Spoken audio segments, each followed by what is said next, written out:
That some clothes or fabrics were cotton and some were synthetic. He also had woolen mufflers and shawls. There were many silk saris as well.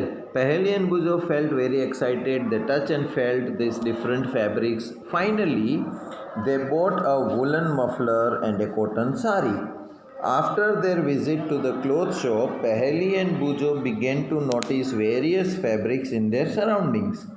They found that bed sheets, blankets, curtains, tablecloths, towels, and dusters were made from different kinds of fabrics. Even their school bags and gunny bags were made from some kind of fabric. They tried to identify these fabrics as cotton, wool, silk, or synthetic. And can you also identify the some fabrics, varieties in fabrics? अब देखो, पहली बुजो एक competition में part लिया, उनको price मिला, price में उनको मनी मिली, तो वो सोचते थे कि प्राइज़ मनी से हम पेरेंट्स के लिए कुछ लेके जाते हैं। तो वो कपड़े की दुकान पे गए, तो कपड़े वाले ने उनको अलग अलग किस्म के अलग अलग वैरायटी के कपड़े दिखाए। कुछ कॉटन के थे, कुछ सिल्क के थे, वहाँ पर वुलन मफलर्स और शॉल्स भी थी। तो उन्होंने कंफ्यूज हो गए कि अभी हम क्या लें। तो दुकानदार ने उनको समझाया कि कुछ नेचुरल है, कुछ आर्टिफिशियल है, राइट। तो फैब्रिक्स जो हमारे आजू बाजू में, फिर उन्होंने देखा कि बेडशीट होती है, पर्दे होते हैं, टेबल क्लॉथ होते हैं, स्कूल बैग होती है, उन सब के अंदर कोई ना कोई फैब्रिक यूज़ किया हुआ होता है। तो ये फैब्रिक बनता कहते हैं। तो वैरायटी ऑफ फैब्रिक क्या होते हैं आज यहाँ पर हम देखते हैं। Visit a nearby tailoring shop, collect cutting of fabrics left over after stitching, feel and touch each piece of fabric. Now try to label some of the fabrics as cotton, silk or synthetic after asking for help from the tailor. Do you wonder what these different fabrics are made up of? When you look at any fabric, it seems a continuous piece. Now look at it closely. What do Krishna you? Mehta here is call for you. Krishna Mehta आपके लिए call है. Krishna Mehta here is call. सो अलग अलग fabric कैसे बनते हैं, right. Visit a nearby tailoring shop, आजू बाजू में अगर कोई टेलर की शॉप हो तो वहाँ पर जाओ। तो उसने क्या, कपड़े सिलने के बाद कुछ टुकड़े बचे होंगे उसके पास, बहुत सारे अलग अलग वेराइटीज़ के। तो अलग अलग वेराइटीज़ के आपको क्लोथ देखने को मिलेंगे। उसको आप फील करो कैसे कर, सिल्क है, कॉटन है, कैसा है, रफ़ है, हार्ड है, स्मूथ है। Do you wonder what this different fabrics are made up of, ये किस चीज़ से बने हुए होते हैं जो फैब्रिक होते हैं, कपड़े जो होते हैं वो। When you look at any fabric it seems a continuous piece, now look at it closely and what do you notice. तो कोई भी कपड़ा आप देखते हो तो आपको कंप्लीट दिखता है, राइट। अभी जैसे मैं आपको बात करूं कि आपके पास अगर कोई रुमाल हो, राइट। अभी शर्ट की बात करते हैं तो शर्ट कपड़े में से बना है, राइट। ये रुमाल है, रुमाल अगर आप देखोगे तो ये कंटिन्यूस लगता है हमको, है ना। लेकिन अगर इसको एकदम बारीकी से देखोगे ना तो आपको धागे दिखेंगे। कुछ धागे यूँ हॉरिजॉन्टल जा रहे हैं, कुछ धागे यूँ वर्टिकल जा रहे हैं, ठीक है। तो ये कैसे बनता है fabric. Select a piece of cotton fabric you labeled in activity 1. Now try to find a loose thread or yarn at one of the edges and pull it out. If no loose yarns are visible, you can gently pull one out with a pin or a needle. We find that a fabric is made up of yarns arranged together. What are these yarns made up of? तो fabric जो है वो यान से बने हुए होते हैं। अब वो यान किस चीज़ से बनते हैं वो देखते हैं, ठीक है। Take out a yarn from a piece of cotton fabric. Place this piece of yarn on a table. Now press one end of the yarn with your thumb. Stretch the other end to the yarn along its length with your nail as shown in the figure. Do you find that at this end the yarn splits up into thin strands? तो पहले हमने जो एक धागा निकाला था पूरे कपड़े में से, अभी उसी एक धागे को अंगूठे से एक जगह पर पकड़ के रखो और दूसरी जगह नेल से उसके ऊपर खरोच करोगे तो वो धागा भी छोटे छोटे धागों में स्प्लिट हो जाएगा, ऐसे स्ट्रैंड्स में। देखो डायग्राम में दिखाया है, ठीक है। So you might have observe something similar when you try to thread a needle. जब नीडल में हम धागा डालते हैं तो धागा आगे से स्प्लिट हो जाता है छोटे छोटे सिरों में। Many a time the end of the thread is separated into few thin strands. This makes it difficult to pass the thread through the eye of a needle. तो जिसकी वजह से हमें क्या होती है, तकलीफ़ पड़ जाती है कि सुई में धागा जा नहीं पाता है ना, क्योंकि वो अलग अलग स्ट्रैंड्स में हो जाता है। Many a time the end of the thread is separated into few thin strands. This makes it difficult to pass the thread through the eye of the needle. This thin strand of thread that we see are made up of still thinner strands called the fibers.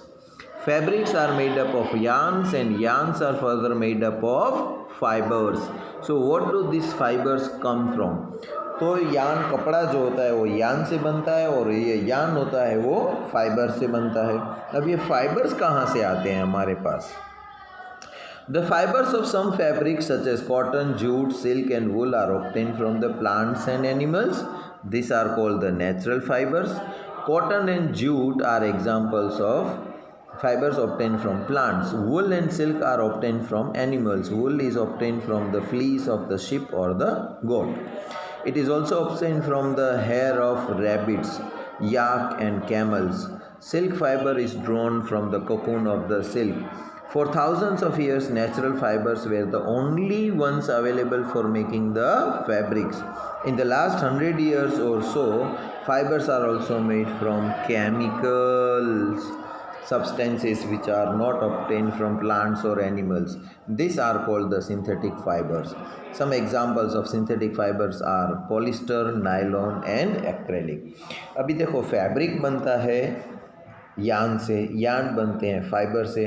अब ये fibre कहाँ से मिलेंगे कि fibres जो है वो naturally occurring है, जैसे एनिमल्स में से भी मिलेंगे, प्लांट्स में से भी मिलेंगे। तो कॉटन का कपड़ा है वो हमें प्लांट में से मिलेगा, सिल्क है वो हमें इंसेक्ट में से, सिल्क वॉर्म में से मिलेगा, फिर वुल है वो जानवरों में से मिलेगा, राइट, जैसे रैबिट है, कैमल है, का शिप है, right. So from there we can get the fibres. अभी कुछ साल पहले तो हमारे पास सिर्फ नेचुरल कपड़े ही हुआ करते थे। अभी लेटेस्ट टेक्नोलॉजी की मदद से कुछ 100 साल हुए कि हम एक्रेलिक यानी कि आर्टिफिशियल कपड़े भी बना सकते हैं केमिकल सब्सटेंस की मदद से। तो उसके एग्जांपल्स है पॉलिस्टर है, नायलॉन है, एक्रेलिक है। सम प्लांट फाइबर की बात करें तो पहले ही आएगा कॉटन हमारे सामने। तो कॉटन में से कपड़ा कैसे बनेगा? Have you ever made the wicks of the oil lamps? कभी कभी घर में हम दिया जलाते हैं ना, तो एक छोटी सी बाट करते हैं कॉटन की, है ना। वो कैसी होती है, एक गोल होती है और उसको एक भाग खींच के थोड़ा लंबा करते हैं दूध या घी की मदद से, है ना। This cotton wool is also used for filling the mattresses, quilts और पिलो। यही कॉटन जो है वो हमारी रज़ाइयों में और तकियों में यूज़ किया जाता है। Take some cotton wool, put it apart and look at its edges. What do you observe? The small thin strands that you see are made up of cotton fibers. Where does this cotton wool come from? It is grown in the fields. Cotton plants are usually grown at places having black soil and warm climate. Can you name some states of our country where cotton is grown? The fruits of the cotton plant, that is known as cotton bolls, are about the size of a lemon. नींबू के जितने के fruit उसके उगते हैं cotton balls, और उसको plant में से निकाला जाता है। After maturing the balls burst open and seeds covered with cotton fibres can be seen. जब वो पक जाते हैं तो वो फट जाते हैं, नींबू की साइज़ के होते हैं और वो फट जाते हैं और अंदर से कॉटन हमें दिखने लगता है, जैसे ये यहाँ पर नीचे डायग्राम में दिखाया गया है।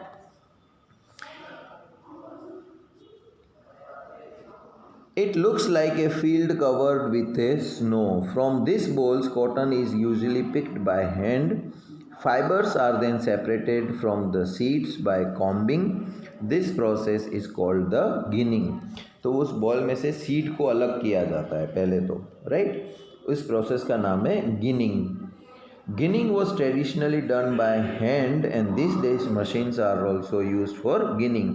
तो ये प्रोसेस दिखा रहा है कि कॉम करके हम लोग उसमें से सीड निकाल देते हैं. पहले हाथ से होते थे, अभी उसके लिए ऑटोमेटिक मशीन भी आ गया है. दूसरा है jute. Jute fibre is obtained from the stem of the jute plant. It is cultivated during the rainy season. In India, jute is mainly grown in West Bengal, Bihar and Assam. तो भारत में इसकी भी खेती होती है, plant में से निकलता है जूट, और मोस्टली ये बिहार, वेस्ट बंगाल और आसाम में उगते हैं. The jute plant is normally harvested when it is at the flowering stage. जब वो फ्लावरिंग स्टेज पे होता है तभी जूट उसमें से निकालना शुरू होता है. The stems of the harvested plants are immersed in water for a few days. उसको पहले थोड़े दिनों तक पानी में भिगोया जाता है. The stems rot and fibers are separated by hand. जैसे ही वो स्टेम जो है वो रॉट होनी होगी, उसमें से हम लोग फाइबर्स अलग निकाल लेते हैं. To make the fabrics, all these fibers are first converted into yarns. And how it is done? तो अभी इन सबको यान बनाना पड़ेगा, उसमें से यान में से फिर फैब्रिक बनेगा. तो वो कैसे करते हैं? तो उसका फर्स्ट स्टेप है spinning the cotton yarn. Spinning, चरखा, गांधी जी कैसे चरखा चलाते थे उस तरह से ही बनता है. You can try making cotton yarn your self. हम भी अपने बनाना चाहे तो कॉटन के कपड़ा बना सकते हैं. कैसे? एक्टिविटी है, hold some cotton wool in one hand, pinch some cotton between the thumb and finger of the other hand and gently start pulling out the cotton while continuously twisting the fibers. अभी cotton को यूँ लंबा किया और यूँ turn किया, फिर लंबा किया और फिर टर्न किया, फिर यूँ खींचा, लंबा हुआ, टर्न किया, फिर खींचा, लंबा किया, ऐसे करते. The process of making yarn from the fiber is called spinning. तो यान बनाना फाइबर में से, उस प्रोसेस का नाम है स्पिनिंग. तो पहले करते हैं गिनिंग, फिर करते हैं spinning. In this process fibres from a mass of cotton wool are drawn out and twisted. This brings the fibre together to form a yarn. A simple device used for spinning is a kind spindle, hand spindle, also called the takli. तो एक simple सा device होता है जो गांधी जी का चरखा है, right, वो स्पिंडल करने के लिए यूज़ होता है. हैंड स्पिंडल, हाथ से ही चलता है, और उसका दूसरा नाम है टकली. Another hand operated device used for spinning is the charkha. Use of charkha was popularised by Mahatma Gandhi. As a part of the independence movement, he encouraged people to wear clothes made from homespun yarn termed as khadi and shunned the imported cloth made in the mills of Britain. To popularize and promote the khadi, the Government of India constituted a body called the Khadi and Village Industries Commission in 1956. Spinning of yarn on a large scale is done with the help of spinning machines. After spinning, yarns are used to make the fabric. तो गांधी जी जो थे उन्होंने चरखा movement चालू की थी भारतवासियों को ये बताने के लिए कि भाई हम लोग अंग्रेज़ों के बनाए हुए इंपोर्टेड कपड़े महंगे खरीदते हैं तो हमारे पैसे जो है वो विदेश में चले जाते हैं. इससे अच्छा है कि हम हमारे ही देश में जो कॉटन है या खादी है उसको ही हम कपड़ा बनाएं घर पे, राइट, और उसी को पहने तो हमारे पैसे भी बचेंगे और हमारे किसानों को और दूसरे लोगों को रोज़गार भी मिलेगा. ठीक है ना. यान टू फैब्रिक. अभी यान तो बन गया, राइट. पहले कॉटन बॉल था, उसमें से फाइबर्स को कलेक्ट करके हमने यान बनाया. अभी यान को हम फैब्रिक में कन्वर्ट करेंगे. There are many ways by which fabrics are made from the yarns. and the two main process are weaving and knitting. तो अलग अलग तरीके से हम यार्न को फैब्रिक में बना सकते हैं और उसके दो मेन प्रोसेस हैं, एक है वीविंग और दूसरा है knitting. In activity 2, you might have noticed that the fabric is made up of two sets of yarns arranged together. The process of arranging two sets of yarns together to make a fabric is called weaving. अभी देखो कोई एक ही लंबा धागा है आपके पास, उसके आप छोटे छोटे टुकड़े कर दो. कुछ टुकड़ों को आप हॉरिजॉन्टली रख दो और कुछ टुकड़ों को आप वर्टिकली रखो. लेकिन वर्टिकली कैसे रखो, एक ऑल्टरनेट करो, एक में से नीचे जाएगा, एक में से ऊपर, एक में से नीचे, एक में से ऊपर, एक में से नीचे, एक में से ऊपर. अब उसके बाजू में जो धागा आएगा उसको ऑल्टरनेट कर लो. अगर मान लो ये पहले नीचे था तो उसको पहले ऊपर रखो, बाजू वाला पहले नीचे है तो उसको ऊपर, ऊपर है तो नीचे, ऑल्टरनेट करते जाओ. राइट. इस तरह से क्या होगा कि मान लो ये तुम्हारे हॉरिजॉन्टल हैं तो इस तरह से तुम्हारा एक स्ट्रैंड बन जाएगा. राइट. और ऐसे ऑल्टरनेट करते जाएंगे तो धागा जो है, खाट आपने देखी होगी गांव में जो बैठते हैं, बेड होता है ना लकड़ी का, जिसके ऊपर पट्टे कपड़े के पट्टे बनाए जाते हैं और पट्टे ऑल्टरनेट ऊपर नीचे होते हुए जाते हैं. राइट. तो वो कपड़ा बन जाता है. फिर इस प्रोसेस का नाम है weaving. So let us try to weave some paper strips. तो हम पेपर अगर देखना है कैसे, तो पेपर के कुछ टुकड़े लंबे स्ट्रिप्स कर लो, कुछ को वर्टिकल रख दो और कुछ को हॉरिजॉन्टली ऑल्टरनेट फैशन करो, तो बन जाएगा तुम्हारे सामने एक कागज़ का कपड़ा. Take 2 sheets of paper of different colors, cut square pieces of length and width equal of 30 centimeter. Now fold both the sheets into half. On one sheet draw lines as shown in the figure. कैसे बनाना है, इस तरह से बनाना है कि दो paper लिए, उसको हमने इस साइज़ के दो टुकड़े किए और फिर उसको एक दूसरे के ऊपर वीव करेंगे. Figure 3.12a and on the other as shown in figure 3.12b. Now cut both the sheets along the dotted line and then unfold. Weave the strips one by one through the cuts in the paper as shown in the figure. अभी जहाँ जहाँ हमने cut किए थे तो एक green colour का है और एक रेड कलर का है. Here is call for you. Shows the pattern after weaving all the strips. तो इस तरह से हमारा in a similar manner two sets of yarns are woven to make a fabric. These yarns are much thinner than our paper strips. Of course, weaving of fabric is done on looms and the looms are either hand operated or power operated. तो ये हम loom में भी बना सकते हैं yarns को. Right. Paper strip कैसे बनाई, ऐसे ही, और इसको बड़े पैमाने पे करते हैं, उसको हम बोलते हैं लूम. ठीक है. ये लूम होते हैं वो तो या तो हाथ से हम चला सकते हैं या मशीन से भी कर सकते हैं. दूसरा है निटिंग. ये हम आगे का प्रोसेस कल देखेंगे. आज यहीं स्टॉप करते हैं. तब तक के लिए goodbye and take care.